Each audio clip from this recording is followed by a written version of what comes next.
गुरुर् ब्रह्मा गुरुर्विष्णु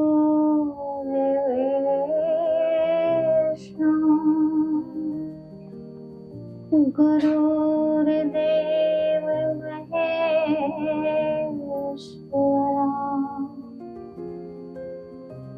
गुरुर्साक्षात् परब्रह्म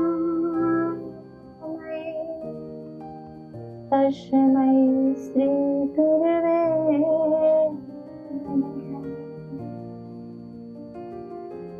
परम श्रद्धेय परम पूजनीय मेरे हृदय विधारक मेरे प्यारे सदगुरुदेव भगवान, जिनकी कृपा और जिनका आशीर्वाद ही और जिनके संस्कार ही मेरा जीवन रहा, उन्हें अपने हृदय में विराजमान करते हुए मैं आज भारतवर्ष के इस परम पवित्र भूमि पर, उत्तराखंड की इस पावन भूमि पर, जहाँ माँ गंगा का पवित्र जल बहता है, जो ऋषि मुनियों की भूमि है, वहाँ पर ये एक विद्यालय जो शिक्षा का संस्थान है, केयर कॉलेज ऑफ नर्सिंग, इस कॉलेज और इसके डायरेक्टर और मैम और आप सभी बच्चों को साधुवाद देती हूँ, आशीर्वाद देती हूँ और दिल से बोलती हूँ। आप सबके बीच आके मुझे बड़ा अच्छा लगा।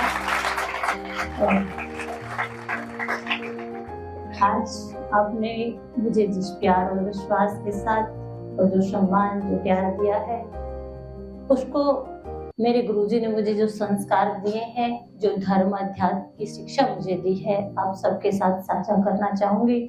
लेकिन उससे पहले आप सभी बच्चों को, मेरी प्यारी प्यारी बेटियों को साध्वी शक्तिपुरी की तरफ से राधे राधे। जोर से बोलना पड़ेगा, एक बार हाथ उठा के बोलना पड़ेगा, प्यार से बोलना पड़ेगा। हम जिस देश में रहते हैं उसे भारत कहते हैं, और भारत कोई भूमि का टुकड़ा नहीं। सुना आपने? भारत कोई भूमि का टुकड़ा नहीं। आपके इस कॉलेज के डायरेक्टर और मैम के स्वभाव को देखकर मुझे इस बात की बड़ी प्रसन्नता हुई कि विद्या के साथ साथ आपको संस्कार भी कितने दिए होंगे, और इन संस्कारों को लेकर आपको पूरे भारत में फैलना है। और लोग जहाँ डॉक्टर को भगवान का दर्जा देते हैं, वो भगवान आपको बनना है। लेकिन वो भगवान होता कहाँ है, भगवान कहते किसे हैं? इसलिए आइए हम इस विषय पर आगे जाते हुए हम यही कहेंगे कि हम जिस देश में रहते हैं वो भारत है। हम जिस देश में रहते हैं वो भारत है, और भारत कोई भूमि का टुकड़ा नहीं। भारत कोई भूमि का टुकड़ा नहीं, भारत जीता जागता राष्ट्र पुरुष है। यहाँ की हर नदी गंगा है और यहाँ का हर कंकर शंकर है। और हम हृदय से अगर अपने देश से प्यार करते हैं तो अपने धर्म को, कर्म के अनुसार हमें जो जगह मिली है, हम अपने कर्म को और धर्म को निभाते हैं।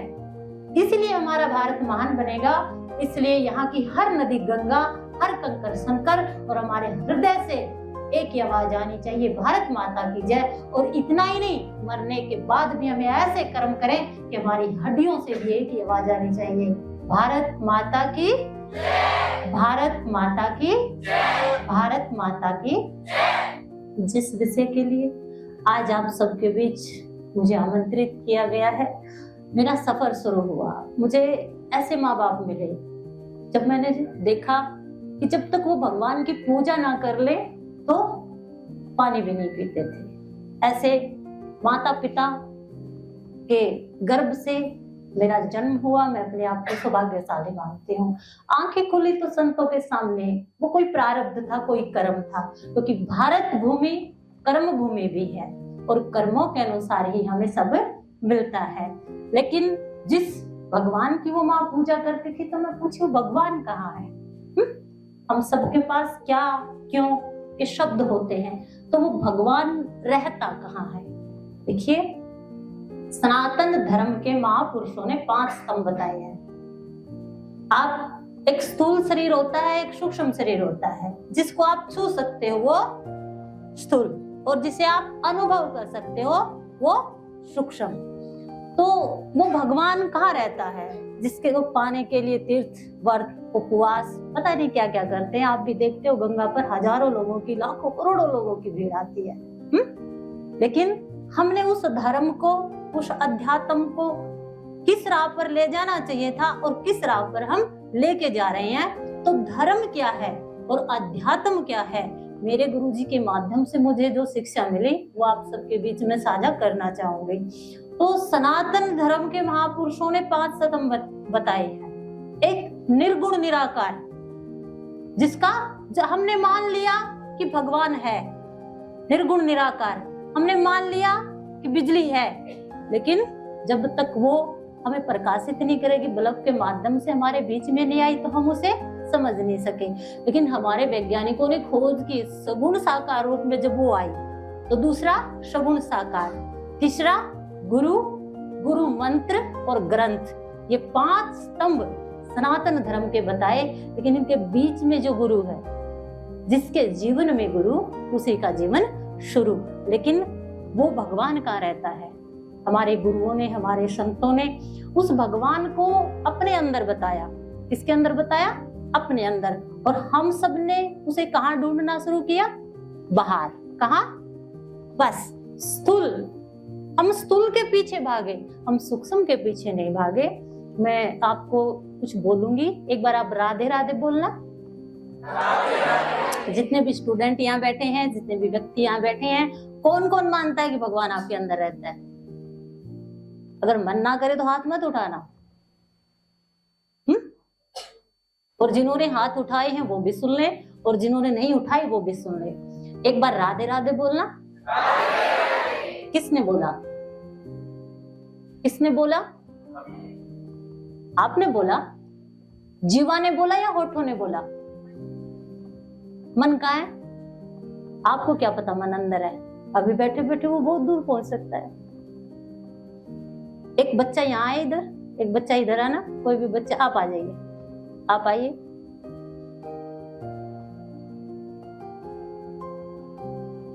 आप सीधे खड़े हो जाइए उधर और दोनों हाथों को ऐसे रखिए, ऐसे। अब ये देखिए पूरा भारत का नक्शा बन गया। बना? बना या नहीं बना?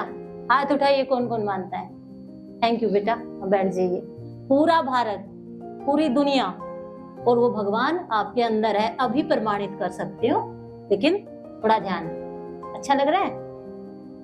तो राधे राधे बोलना। किसने बोला?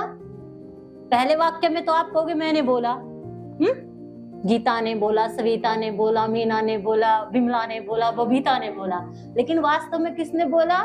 फिर कहोगे होठों ने बोला। कौन कौन मानता होठों ने बोला? होठ हिले ना। आप राधे राधे जब बोले तब होठ हिले या नहीं हिले? हिले? किस किस के हिले? अब मैं कहूँ होठों को पकड़ के राधे राधे बोलो। देखो, प्रमाणित करना है तो आपको करना पड़ेगा, थोड़ी तो मेहनत करनी पड़ेगी। मैं बड़ी दूर से आई हूँ। होठों को पकड़ के बोलो। अब किसने बोला? आप तो कह रहे थे होठों ने बोला, अब जीवा ने बोला। अब मैं बोलूं कि जीभ पकड़ के बोलो? प्रैक्टिस करना पड़ेगा। पढ़ाई के साथ साथ एक प्रैक्टिकल भी होती है आपकी।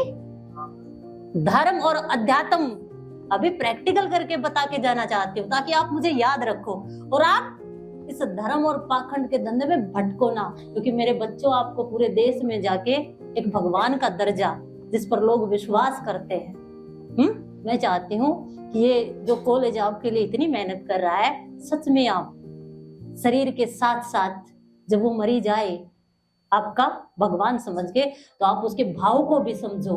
और जब भाव को आपने समझ लिया तो आप उसे आराम से ठीक कर सकोगे। जीभ पकड़ के फिर भी आवाज आती है राधे राधे, तो गले से आई। चलो हम शॉर्ट में चलते हैं। लेकिन मैं कहूँ गला दबाओ, गला दबा के बोलो, तो फिर किसने बोला? अंदर से आवाज आई। अंदर से आवाज आई। तो एक बात सोचो, जो भी आवाज आती है वो अंदर से आती है। कहाँ से आती है? कहाँ से आती है? अंदर से आती है। आत्मा भी अंदर है, परमात्मा भी अंदर है, और उससे मिलने का रास्ता भी आपके अंदर है। कौन कौन मानता है? बचपन से मुझे जिज्ञासा थी कि ऐसा शरीर से क्या निकलता है जिसके निकलने के बाद ये शरीर काम करना छोड़ देता है। पागलों की तरह, पता नहीं दुनिया ने क्या क्या कहा।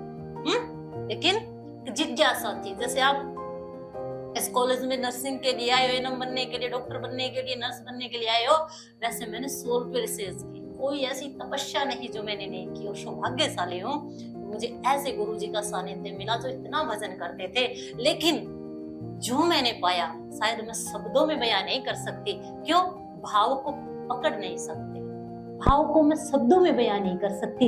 इसलिए ये जो धर्म है, धर्म आप पूजा पाठ करते हो उसे धर्म मानते हो, लेकिन पूजा करना पुजारी का काम है। इसका काम है। अब भगवान के दर्शन करने को भक्ति मानते हो, धर्म मांगते हो, तो दर्शन दार्शनिक करता है। मैंने ठीक कहा? आप यज्ञ करना भगवान को पूजा धर्म मानते हो, तो यज्ञ से प्रकृति शुद्ध होती है, ये यज्ञ का काम हो सकता है। लेकिन भक्त और भगवान का क्या? तो एक दूसरे को समझे, एक दूसरे को समझे। इसलिए ये आरती, ये पूजा, ये भक्ति, ये तीर्थों के दर्शन, ये उपवास, ये क्या करता है? एक आपका शरीर है स्थूल शरीर, पंच तत्वों से जो बना है, जिसको आप चीर फाड़ करके आगे अगर चोट लग जाए तो पट्टी करोगे, पट्टी करोगे। लेकिन वही बच्चा जब गिरता है, छोटा बच्चा होता है, वही गिरता है और वही रोता है, लेकिन वो माँ के आंचल से छाती से लगा के माँ उसे चुप करवा लेती है। ये भाव है। तो आपके स्थूल शरीर से ऊपर जो सूक्ष्म शरीर है, जो धर्म है, जो अध्यात्म है मेरे बच्चों, उसको समझने के लिए हमें इस धर्म की, इस अध्यात्म की आवश्यकता होगी। जिस प्रकार भोजन करने से शरीर चलता है, उसी प्रकार हमारे सनातन धर्म के मंत्रों में इतनी सामर्थ्य है कि जो अंदर से बोल रहा था, अंदर से जो बोला था ना राधे राधे, वो आत्मा बोल रही थी। क्या बोल रही थी?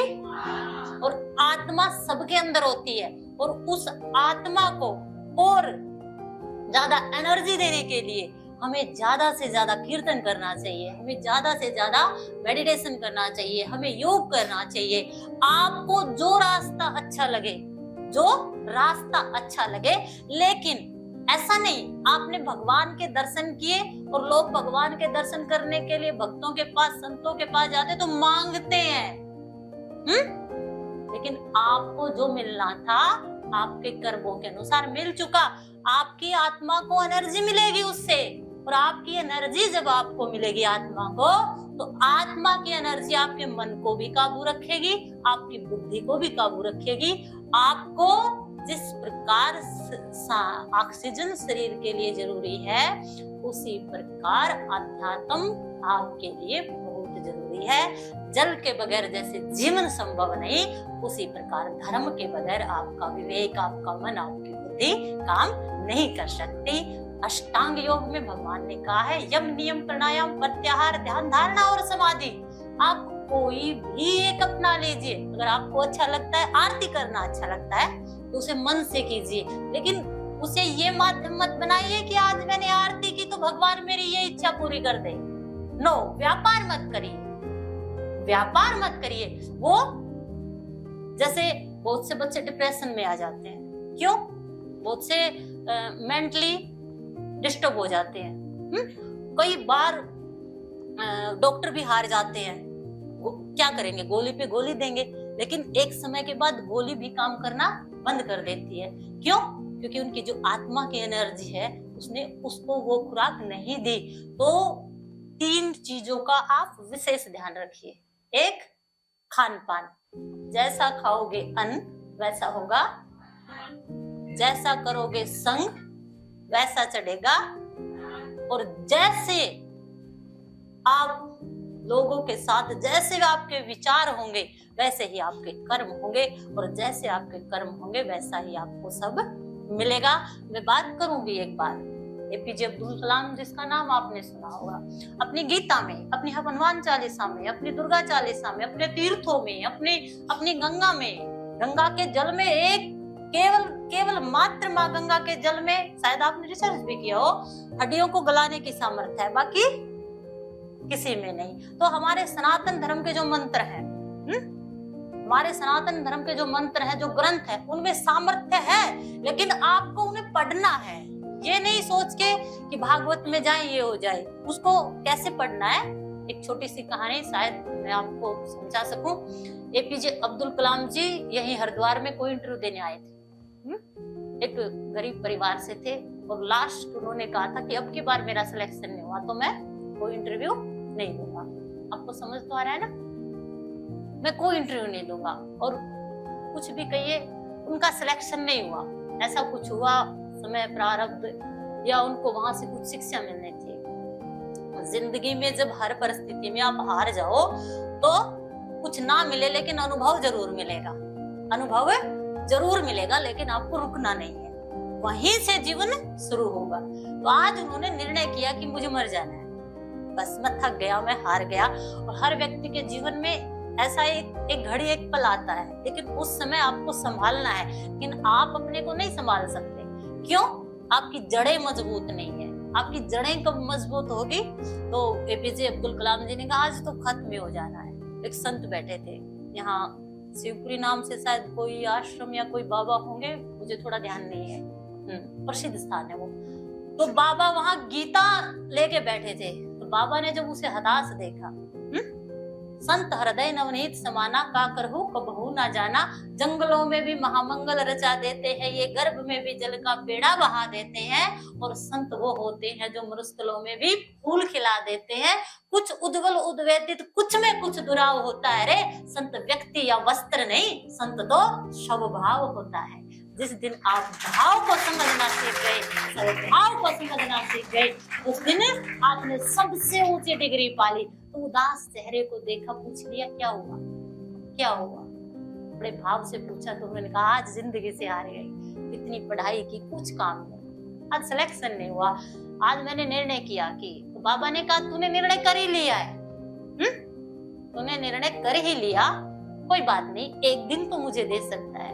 तो उसने कहा ठीक है, करना क्या है? तो बाबा ने अपनी गीता उसे दी और कहा तू इसको बैठ के पढ़, बस आपको इसे बैठ के पढ़ना है। और सुनिए ध्यान से, हमारी गीता को एपीजे अब्दुल कलाम जी ने पढ़ा, केवल उसे धंधा नहीं बनाया, उसे व्यापार नहीं बनाया, उसे केवल पढ़ा।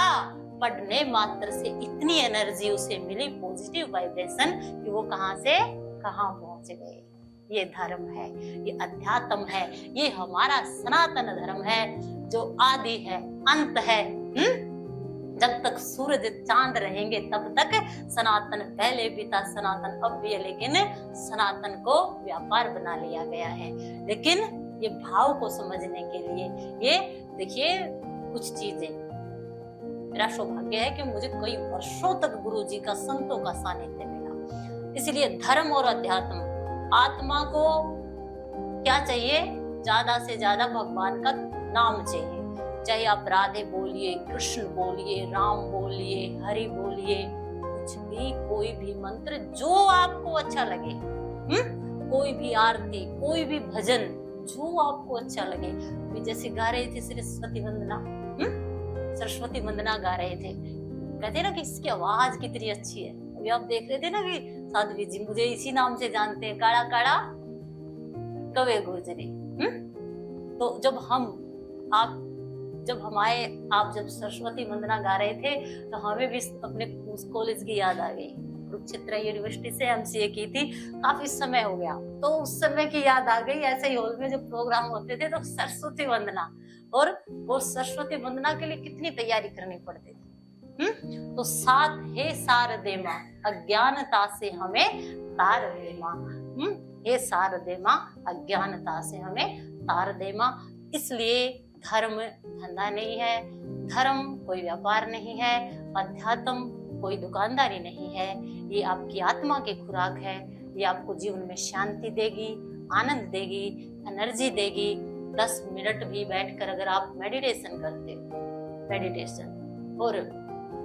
मेडिटेशन 10 मिनट भी अगर आप मेडिटेशन करते हो, और मेडिटेशन जब करो तो आप इन दोनों हाथों को ऐसे करो, ऐसे करो, चाहे बैठ जाओ, चाहे खड़े हो जाओ, चाहे लेट जाओ, चाहे किसी भी अवस्था में खड़े रहो, और सांस को नाभि पर स्थिर करो।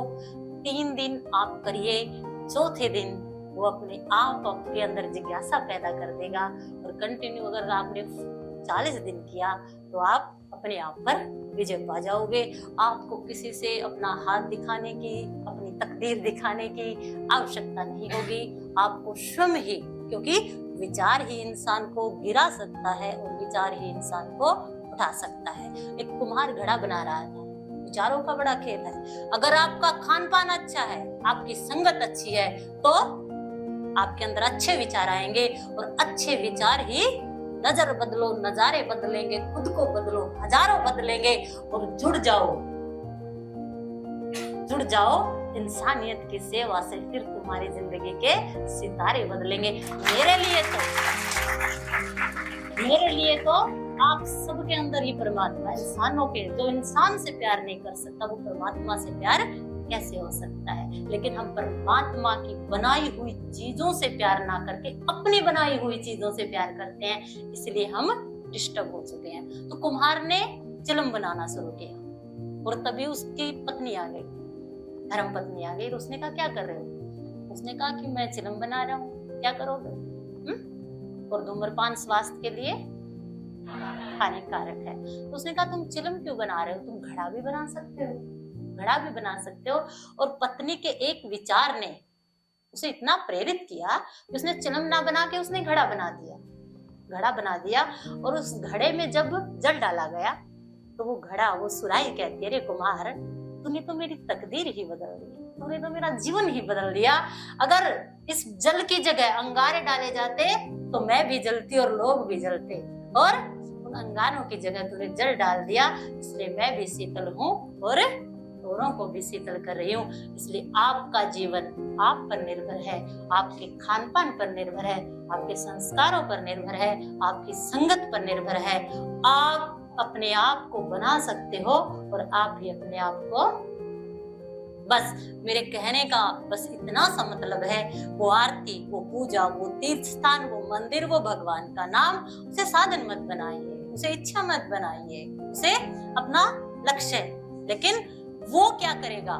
केवल इतना सा ही काम होता है कि वो आपको एनर्जी दे। भागवत में श्री सुखदेव जी, जो सुखदेव जी जिन्होंने परीक्षित को भागवत सुनाई थी, और परीक्षित को पता लग गया था कि 7 दिन के बाद मेरी मृत्यु है। तो अगर आप जब सोते हो, सोने जा रहे हो, तो उसे 10 मिनट पहले अचेतन मन इस अवस्था में होता है कि आप जो भी सोचोगे वो अवश्य पूरा होगा, वो अवश्य पूरा होगा। तो परीक्षित के ऊपर श्री कृष्ण जो थे वो उनके दादा पितामह के साथ रहते थे। तो परीक्षित को पता लग गया था कि 7 दिन बाद मेरी मृत्यु है।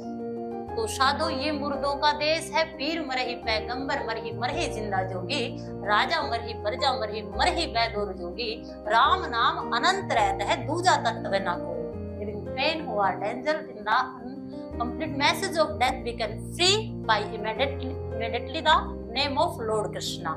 तो भगवान के नाम में इतना सामर्थ्य है, लेकिन वो केवल आपकी आत्मा को एनर्जी देने के लिए इतना सा काम करिए बस। केवल वो, जैसे भोजन के बगैर काम नहीं चलता, उसी लिए आपको ये हरि नाम, ये सत्संग, ये किसके लिए करना है? दिखावे के लिए नहीं, दिखावे के लिए नहीं, किसी को दिखाने के लिए, फ्लोवर्स के लिए, खुद के लिए। और आपकी आत्मा को आप जितना करोगे उतनी एनर्जी मिलेगी और वैसे ही विचार आपके अंदर आएंगे। तो परीक्षित ने प्रश्न किया था, पुरुषस्य यत् कार्यं म्रियमाणस्य सर्वदा, जिसकी मृत्यु समीप हो उसे क्या करना चाहिए? तो सुखदेव जी ने यही कहा था कि जिसकी मृत्यु समीप हो, या कभी भी आ सकती है, क्या पता आप भी आए ना आए, तो एक ही बात कही थी कि श्वास श्वास पर भगवान का भजन करना चाहिए। तो उसके लिए आपको कहीं जाने की जरूरत नहीं। आप अपने भगवान के नाम को सोशल मीडिया के माध्यम से, जो आपको अच्छा लगे, श्वास आए तो भी राधे बोलिए और श्वास आए तो भी, जैसे मीरा कहती है, क्या, श्वासों की माला पे सिमरूं मैं बेगाना। आप बोल सकते हो, गा सकते हो, अगर आपका मन है तो कोशिश करिए। कोशिश करने वालों की हार नहीं होती, लहरों से डर के नौका पार नहीं होती, और समुद्र में गोता गोता खोरी लगाते हैं, मुट्ठी खाली उनकी हर बार। गाएं? अच्छा है, मन है आपका? चलिए। सांसों की माला पे सिमरूं मैं पीका नाम, अपने आप से बातें करके हो गई मैं बदनाम, सांसों की माला पे सिमरूं मैं पीका नाम। तो भगवान नाम का ये सरल से सरल उपाय मैंने बताया। और फिर सुखदेव जी ने कहा, जित आसनो जित श्वासो जित संगो जितेंद्रिय आसन। हमारे हरियाणा में कहते हैं, जिसने बैठना आजा, समझ आया? जिसको बैठना आजा उसने उठा दे कौन, और जिसने बोलना आजा उसने चुप करा दे कौन। तो परमात्मा ने कर्मों के माध्यम से आपको अपना एक स्थान दिया है, जित आसन। आसन की सिद्धि होनी चाहिए, वाणी की सिद्धि होनी चाहिए। श्वास पर काबू पाइए, और उस श्वास को ऐसे नहीं राधे राधे राधे राधे राधे राधे राधे। वैसे तो कबीर जी ने कहा है कि कबीरा मन निर्मल भया जैसे गंगा नीर, भाव कुभाव अलख आलस हो, नाम जपत मंगल दस दिस हो। जिस भी रेज बजो चाहे खेत, लेकिन उसको सहज भाव में लीजिए। साधो सहज समाधि भली। क्यों? क्योंकि आप उस गांव के उस लेवल से आप ऊंचे हो, क्योंकि आप डॉक्टरी की पढ़ाई कर रहे हो। तो इसलिए 10 मिनट ज्यादा नहीं होते। इतनी दूर से अपनी दीदी को बुलाया है तो अपनी दीदी की बात माननी पड़ेगी। 10 मिनट जाप करिए, या 10 मिनट मेडिटेशन करिए, या 10 मिनट योगा करिए। वो आपके काम आएगा, वो आपकी आत्मा को एनर्जी देगा, और उससे आपको एक स्पिरिचुअल पावर के साथ आपकी कनेक्टिविटी होगी, और उससे आप और ही ज्यादा से ज्यादा ऊंचाइयों को। क्यों? डॉक्टर वो जो शरीर के रोग के साथ साथ व्यक्ति के भाव को भी समझ सके। डॉक्टर की पढ़ाई आपको ये सिखा रहे हैं, और अध्यात्म की जो ये बातें हैं, ऐसे ही भी 15 साल मुझे हो गए, कृपा रही गुरु जी की, क्योंकि एक जिज्ञासा थी। हर चाहे अघोरी कहिए, चाहे नाथ कहिए, चाहे दास कहिए, चाहे गिरी कहिए, चाहे पुरी कहिए, हर महात्मा से मेरा मिलना हुआ। और मेरी यही जिज्ञासा थी कि शरीर के अंदर ऐसा क्या होता है। वो एक एनर्जी होती है, एक एनर्जी है, और वो एनर्जी क्या करती है। आंखों ने कहा मैं सबसे बड़ी हूँ, आंखों ने कहा मैं सबसे बड़ी हूँ, अगर मैं चली जाऊं तो जीवन अंधकार में हो जाए। आंख अपनी बड़ाई कर ही रही थी, तभी कानों ने कहा सुन ठहर, तुझसे बड़े हम हैं, अगर हम चले गए तो सूनापन हो जाए, जीवन में सूनापन हो जाए। कान बोल ही रहे थे, तभी नाक ने कहा ना ना ठहरो, मैं भी हूं, अगर मैं नहीं रहा तो तुझे पता ही नहीं लगेगा कौन सी खुशबू आ रही है, दुर्गंध आ रही है। अपनी बड़ाई जब नाक करा तो मुंह कहता है कि ठहरो, आप सबसे बड़ा मैं हूं, अगर मैं ही ना रहा तो अंदर कुछ नहीं जाएगा और काम। लेकिन बिना खाए पिए बहुत से महापुरुष कई वर्षों तक जिंदा रह सकते हैं। सब अपनी अपनी बड़ाई कर रहे थे, तब प्राणवायु ने कहा कि ठहरिए, रुकिए, सुनिए, अगर मैं शरीर से निकल गई तो ना आंख आंख रहेंगी, ना कान कान रहेंगे, ना जीवा जीवा रहेगी, ना हाथ हाथ रहेंगे, ना तो आपको आपके अंदर जो आत्मा है वही परमात्मा है। ना पीर से डरिए, ना फकीर से डरिए, अपने कर्मों से डरिए, आप स्वयं से जुड़िए, निज में निज का बोध करा दे, हरे पाप और हरि से मिला दे, जो आपको खुद से जोड़ दे और खुद से आपको अध्यात्म, अपना सनातन धर्म, अपने वेद, अपने मंत्र, अपने भागवत, अपनी गीता, ज्यादा ना करके बेटा बस एक बार गीता को ही पढ़ लीजिए, और ज्यादा ना हो सके हनुमान चालीसा को पढ़िए, लेकिन पढ़ना है आपको। दुर्गा चालीसा को पढ़िए, या कोई भी एक मंत्र, ओम नमः शिवाय, हरिओम तत्सत, राधे राधे, ओम नमो भगवते वासुदेवाय, ओम ऐं ह्रीं क्लीं चामुंडाय विच्चे, ये अपने सनातन धर्म के मंत्र हैं, आप इनको भी बोल सकते हैं। 7 चक्कर होते हैं, 3 नाड़ी होती है, 9 द्वार होते हैं। मूलाधार से, मूलाधार, स्वादिष्टान, नाभि चक्र, अनाहत, विशुद्ध, आज्ञा और सहस्त्रार। जिस दिन आपका आसन सिद्ध हो गया, बैठना, जिस दिन आपका आसन सिद्ध हो गया, आसन सिद्ध के साथ साथ पहले आप मंत्र को माध्यम बना सकते हैं, तो एकदम तो आप सूक्ष्म शरीर से नहीं जुड़ सकते, माध्यम तो बनाना पड़ेगा। शिक्षा जितनी भी आपको करनी तो खुद है, पढ़ना आपको है, लेकिन माध्यम ये कॉलेज बना है, माध्यम आपके सर बने हैं, जिनका इतना अच्छा स्वभाव है, मुझे अच्छा लगा।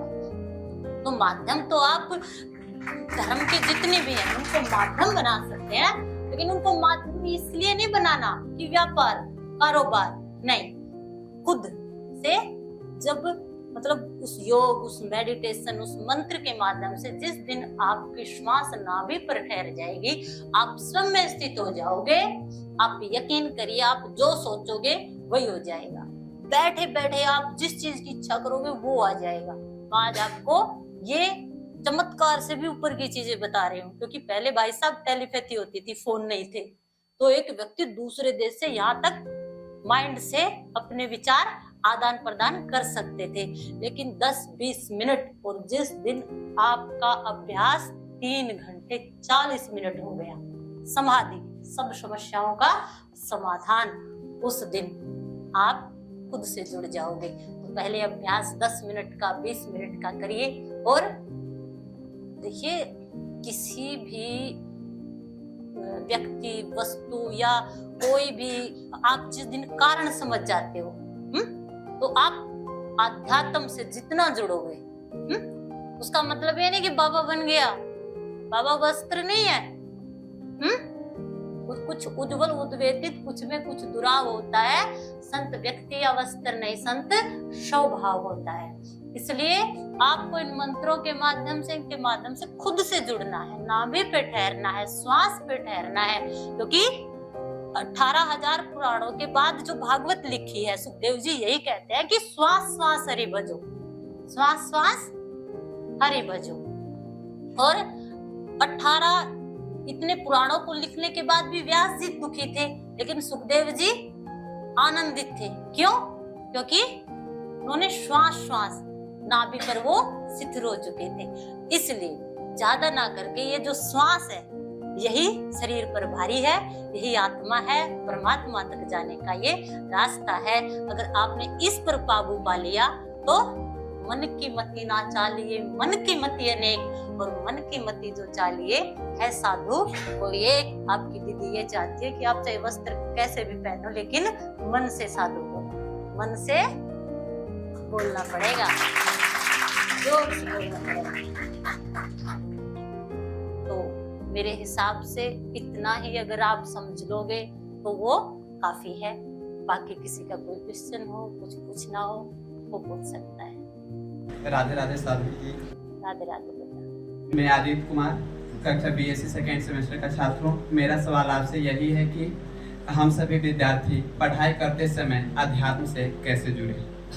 वो अभी मैंने बताया, कोई अलग पार्ट नहीं है, कोई ये अलग विषय नहीं है कि इसके लिए आपको किसी कॉलेज में जाना पड़ेगा, किसी यूनिवर्सिटी में जाना पड़ेगा। केवल आपको 10 मिनट बैठ के मंत्र जाप करना है, कोई भी 10 मिनट योग करना है, प्राणायाम करना है, मेडिटेशन करना है।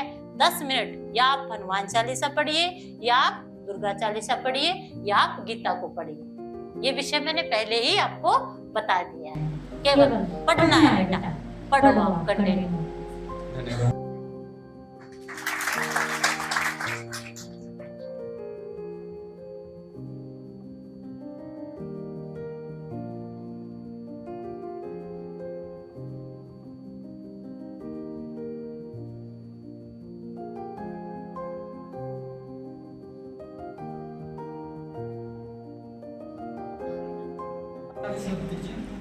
मैं JNM फर्स्ट ईयर का स्टूडेंट हूँ, और मेरी पहले आदत थी कि मैं मेडिटेशन बहुत बढ़िया से कर लेता था, लेकिन अब मेरा ध्यान एक जगह रुक नहीं पाता।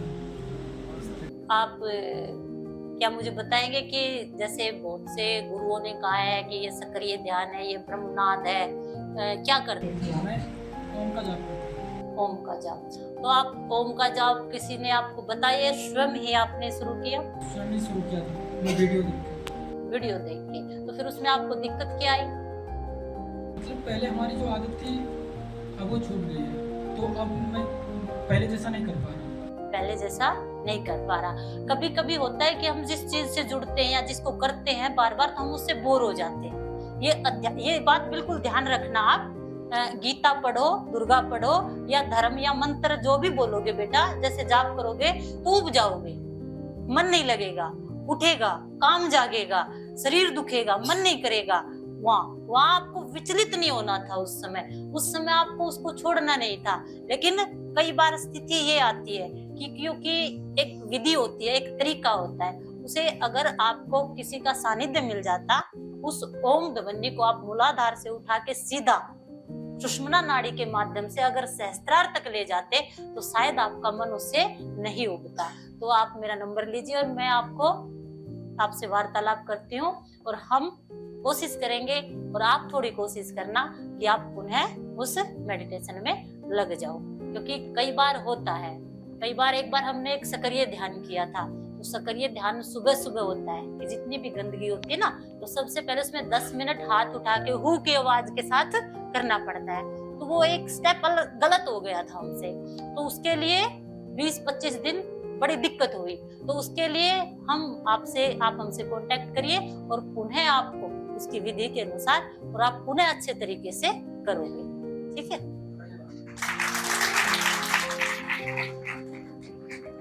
मेरा क्वेश्चन आपसे ये है कि जैसे जब भी मैं मेडिटेशन करती हूँ, तो अगर मैंने बैठ के मेडिटेशन किया तो मेरे को नींद आने लगती है, एकदम से मैं नींद में एकदम चली जाती हूँ। फिर थोड़ी देर बाद फिर क्लिक होता है, फिर मैं वापस आ जाती हूँ, फिर नींद आ जाती है। और अगर मैं निद्रा आसन में करती हूँ तब भी मुझे ऐसा होता है, मेडिटेशन करते करते एकदम से नींद आ जाती है। तो वो सही है या नहीं, तो वो जान सकते। आप मेडिटेशन करते हो तो आपको नींद आ जाती है। तो जब आपको नींद आती है तो क्या आपको एहसास होता है कि आपको नींद आ रही है? पता लगता है? जब आप सो जाते हो तो आपको पता लगता है कि आप गहरी नींद में गए या चेतन अवस्था में? बहुत देर बाद एकदम से पता चलता है कि मैं सो बैठी उस टाइम। जैसे एकदम से उस टाइम बाद एकदम से आँख खुलती है, तो मेरे को लगता है कि मैं मेडिटेशन। अब आप सब ध्यान से सुनिएगा, इसने क्वेश्चन बड़ा अच्छा किया है। देखिए, जब हम बिस्तर पे जाते हैं तो सबसे पहले हमारे दिमाग में सारे दिन की बातें आती है ना। फिर थोड़ी गहराई में नींद में जाते हैं तो फिर दिल की बातें आती है ना। लेकिन जब हम बिल्कुल सो जाते हैं तो अपने किसी दोस्त, मित्र या मम्मी पापा के पेट को देखिए, जब वो गहरी नींद में जाता है तो पेट ऊपर नीचे चला जाता है। तो आप जो मेडिटेशन कर रहे हो ना, वो आप सोने की प्रक्रिया के लिए जा रहे हो। आपका जो तरीका है वो कौन सा मेडिटेशन करते हो आप? एक तो क्लीनिंग मेडिटेशन होता है इवनिंग टाइम में, तो कभी-कभी क्लीनिंग मेडिटेशन टाइम पे भी ऐसा होता है कि मेरे को नींद आ जाती है। जैसे ओवरऑल पूरे दिन के बाद नाइट में सोने से पहले थोड़ी देर के लिए क्लीनिंग प्रोसेस करते हैं। आप उसके लिए जैसे मेडिटेशन करते हो ना, तो दिमाग, दिल और ये भूल जाइए आप मेडिटेशन कर रहे हो। आप नाभि से शुरू कीजिए।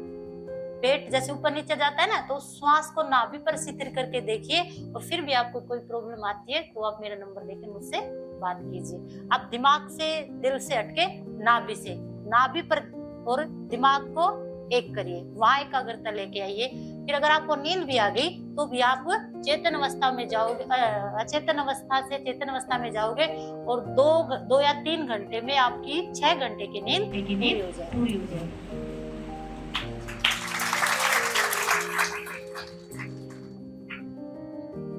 आपसे एक अनुरोध है कि जैसे हमने वीडियो में देखा, आप इतने अच्छे, आपके मधुर सुर है, इतना अच्छा आप गाते हो, तो हमारे इस मंच पे आप हमारे लिए कि हमें भजन हमें सुनाए। तो इच्छा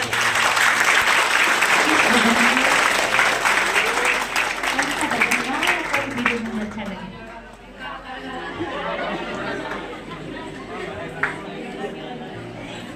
किसने सुना है? एक बात बताऊं, आज ये भजन पूरे विश्व और विश्व से बाहर फैला है, तो उसको सबसे पहले यूपी ने उठाया भाई साहब। उसको ब्रिज की रेणु, ब्रिज की धेनु और ब्रिज की वेणु एक ही बात कहती है, सुनिए साध्वी शक्तिपुरी जी की मधुर वाणी में। क्या आप गाओगे साथ साथ? साजबाज तो है नहीं, आप ही हो मेरे लिए। तो सब मिलके गाते हैं, गाए। काड़ा काड़ा कवे गुजरी, काड़ा काड़ा मत काड़े काज करे करे, काले रंग पे मोरनी रुदन करे, काले रंग पे मोरनी रुदन है। काड़ा काड़ा काड़ा काड़ा कवे गुजरी, काड़ा काड़ा काड़ा काड़ा कवे मत काड़े काज करे करे, काले रंग पे मोरनी रुदन करे, काले रंग पे मोरनी है। कांबे लांबे केस राधा के, लांबे लांबे ये लंबे लंबे लंबे लंबे केस राधा के, लंबे लंबे लंबे लंबे केस राधा, जिस पे वो मांग सिंदूर भरे, काले रंग पे मोरनी रुदन करे। काड़ा काड़ा आवाज आनी चाहिए। मत काड़े काज करे करे, काले रंग पे मोरनी है। लोटे मोटे नैन राधा के, मोटे मोटे ये मोटे मोटे मोटे मोटे नैन राधा के, मोटे मोटे मोटे जिस पे सुरमा जब सजाए, काले रंग पे मोरनी रुदन करे। काड़ा काड़ा कवे, आपकी बारी। मत काड़े काज करे करे, काले रंग पे मोरनी है। काड़ा काड़ा मेरा सावरिया। एक बात पूछूं, सावरिया आपका या मेरा? जिसकी आवाज जोर से आएगा उसी का, ठीक है। काड़ा काड़ा मेरा सावरिया, काड़ा जिसकी सूरतिया मन में बसे, काले रंग पे मोरनी रुदन करे।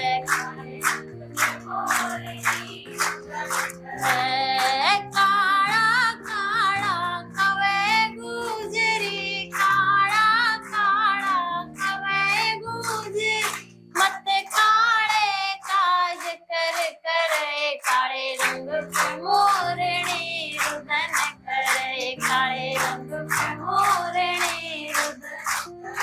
थैंक यू, आप सबने बहुत साथ दिया।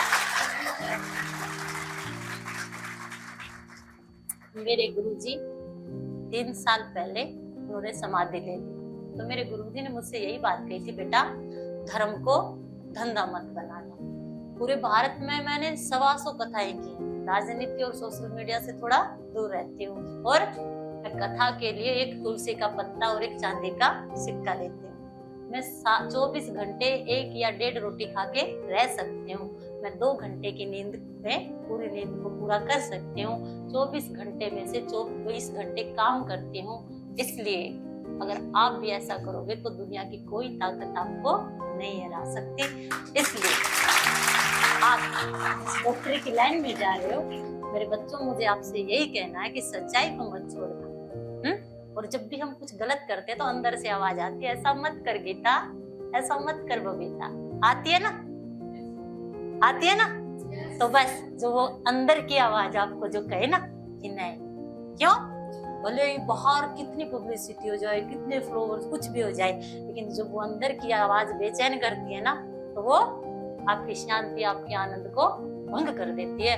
और जीवन में आनंदित रहने के लिए, शांति में रहने के लिए आपको धर्म और अध्यात्म से जुड़ना पड़ेगा। और जब आप खुद से जुड़ जाओगे तभी आप जिंदगी को आनंदित बना सकते हो। इसलिए खुद और अपने कर्म से जुड़िए।